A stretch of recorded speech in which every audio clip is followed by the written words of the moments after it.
Hey, peace, world. Thanks for pressing play on another Pay Me No Mind sports and entertainment video. My name is Wood. I got to get into some bite down boxing talk just for, you know, because it's what I do. Um, a lot of people, I've heard a lot of individuals, some big, some small, some insignificant, some, major players in the sport, actually. But I've heard a lot of different people weigh in on, what Top Rank did with its summer series, and the cards that took place over a 5 to 6 week period that were on Tuesday and Thursday night. Now that we have everybody back, Showtime's been back, Fox Sports has been back, the fight camp's been going on the Zone, and next week we actually get Matchroom Boxing USA's first card in Tulsa with the Cecilia Brycoos and Jessica McCaskill fight. And I'm excited to see the Israel Madrimov versus Eric Walker Sr. If all of if all of these fights even happen. But I just feel like people are knocking Top Rank, but Top Rank really came out and said what it was. I don't think they didn't try to really say this was Saturday night boxing or championship boxing or world title fight boxing. I mean, there were some world titles that were actually, hell, they lost like 40% of the main events, I believe. I don't think it was 40% of the fights. I think it was 40% of the main events. But again, it was Tuesday and Thursday night cards. And I think some of the undercards reflected, we're trying to do some things down here in the undercard, and then we have a couple of strategic placements in the main events and the co-mains, and it was what it was. Obviously, the numbers reflect that people, it wasn't too well received. Okay, sure enough. But now we see other people getting back to work, and some of what they're doing isn't necessarily better. And they sat there and got a month and a half, to sit back and watch. What Top Rank did and where they failed and where they struggled, and make some adjustments. And now it's paying. It'll pay dividends for others. We saw what Showtime was able to do first time out with switching around the main event and having backup fighters, and so on and so forth. It'll be very interesting to see what they do for contingency plans for the Charlo twins fight. What happens if something happens in any of those main events? Do you move forward with a pay-per-view? Is there a certain window where they can switch it to regular show? These are important questions. So I just don't understand the need to come out and trash what everybody's doing. Everybody is trying.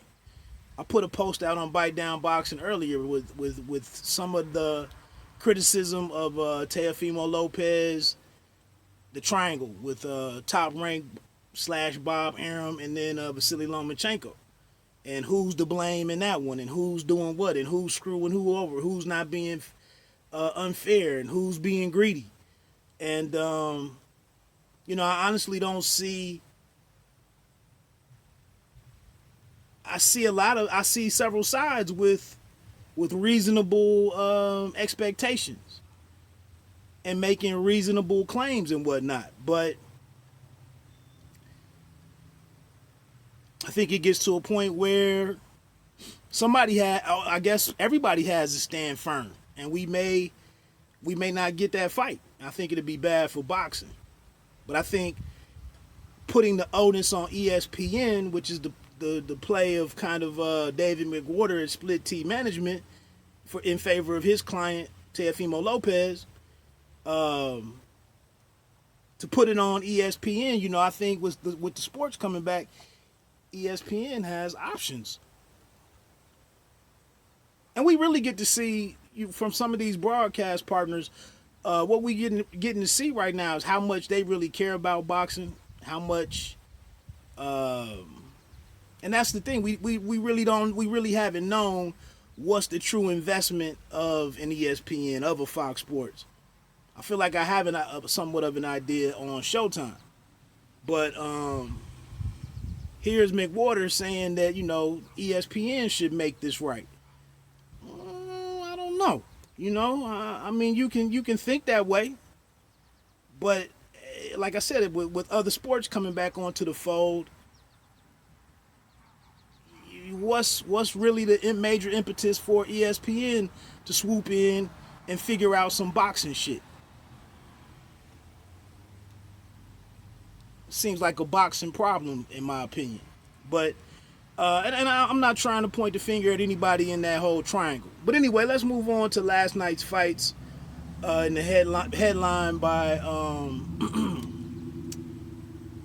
interim WBA welterweight title fight between Jamal James and Thomas Dulorme. I thought it was a pretty decent fight. It wasn't quite as exciting as I thought it was going to be, and I think that's because James boxed so well. He boxed to a lot of his strengths. He got busted up a little earlier in the rounds and was leaking quite a bit, but never lost control of the fight. Despite the fact he had the arm reach disadvantage, he moved well, turned him, jabbed well. He was nailing him with the right hand, but he's just not that big of a puncher to where he, we really had the truly exciting moment. But it was a good boxing match. I think what might have hurt it is that the David Morrell Jr. and Lennox Allen fight went 12 rounds, and then the opener went the distance, and it was just a lot of. I didn't understand Willie Shaw's. I didn't understand his approach to his moment. To not go in there to play around quite a bit, and I didn't like his body language and his effect. I didn't like the way he fought his fight, to be honest. Not that it was all terrible, but he definitely didn't. You might not be there as the winner and expected to win, but you definitely have to perform so that you can get invited back. And I didn't think he gave an effort to get invited back and be included in future PBC spots, or to go elsewhere, for other fighters of other promoters. But anyway, Morrell Jr. and Lennox Allen again. I didn't think Allen, the guy doubles you in punches landed. Just really didn't give me a great effort. And then I think Morrell, to talk about how much of a power puncher he is and this and that, I just felt like it got to a point where we kept seeing the same thing, and that's not a good look for that. That hurts the enthusiasm and the excitement towards boxing and towards a particular fight. He did his thing though. He did what he was supposed to do and got the victory. And it's when a guy doesn't want to open up, doesn't want to take risks, doesn't really want to trade, it's hard to kind of go outside of what you can do just to get the knockout. So I understand it, but I think any of the shows where I've sat and watched and all of the fights went to the distance, that repetition comes into play in some fights. It leaves a sour taste in my mouth sometimes. And I fear that other fans or other people that tune in who aren't as patient, who aren't as tolerable, who don't really like the finer details of the sweet science, it's not a good look. So to get into the main event and just, I don't know, it was a good fight. I just don't think non-boxing fans who may have tuned in, with it being on Fox, I'm not sure it captivated anybody's attention. I had two people over, which is why I didn't post the article on it, but I had my father-in-law and his brother-in-law. No, that's not it. My wife's mom's sister's husband. So anyway, but they're not boxing fans. My father-in-law is likes old school boxing and has went in on a couple of pay-per-views with me. But from what I understand, when both of them got upstairs, because I stayed in the basement watching the end of some stuff before they left out, they said it was boring as hell. So and my father-in-law saw some of the big right hands that Jamal James connected with. Some good body work by Dulorme, but again, like I said, I didn't see the real firefight breakout. Dulorme wasn't able enough to do enough things differently to let his power be. And James has a good chin. So yeah, like I said, it was a good fight, man. I kind of enjoyed it, but I was expecting a little bit more. Just a little. I was expecting something a little more, a little bigger, a little more exciting. But again, and you know, James said that that he was coming to show up and show out. Dulorme said he didn't see it going to full 12. So they said what they needed to say going into it, and then it just became a solid boxing match. Honestly, I don't think I even have FS1 the way how I watch all my TV and whatnot. I didn't even take a chance to look at it. I do have FS1. It's on. Okay. So anyway, I messed up. And then, like I said, I didn't feel like watching another 4 rounds with Vito Melnicki Jr., but I see he got the stoppage in the second round. And then the heavyweights, Coffee and Pena. I saw the highlights on Instagram and whatnot. So it was what it was. But, and then lastly with that, and then lastly to close out my thoughts on Jamal James and Dulorme, there's no way in hell that Jamal James gets a fight at the WBA champion. So what does that win, and what does winning that interim title, what does that really line him up for? And that's just one of the drawbacks of boxing. Is you watch some of these fights, and what the hell is the full, when you look at the details of the full story and what it lines up, it's a meaningless fight unless it raises his ranking in another one of the divisions and he can somehow work himself into a mandatory situation.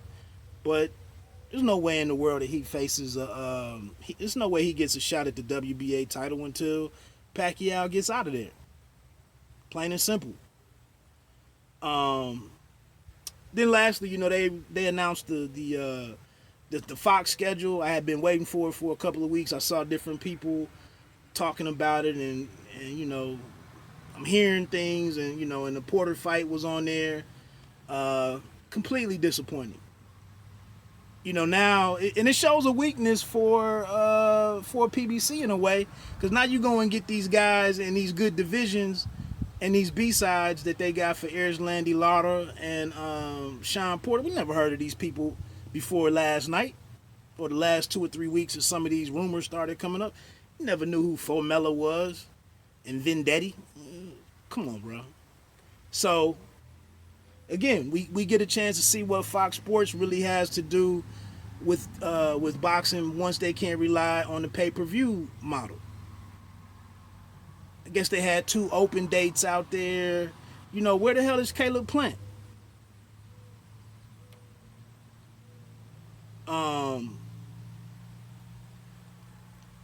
So I don't know, man. It was nothing to scream about, nothing to really move the game along, and that's that. I'm pretty much gonna leave it at that. I don't have a whole lot more to add. Just wanted to talk some boxing real quick.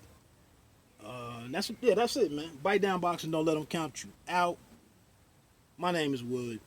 Pay me no mind. Sports and entertainment. You don't have to be great to start, but you have to start to be great. Peace.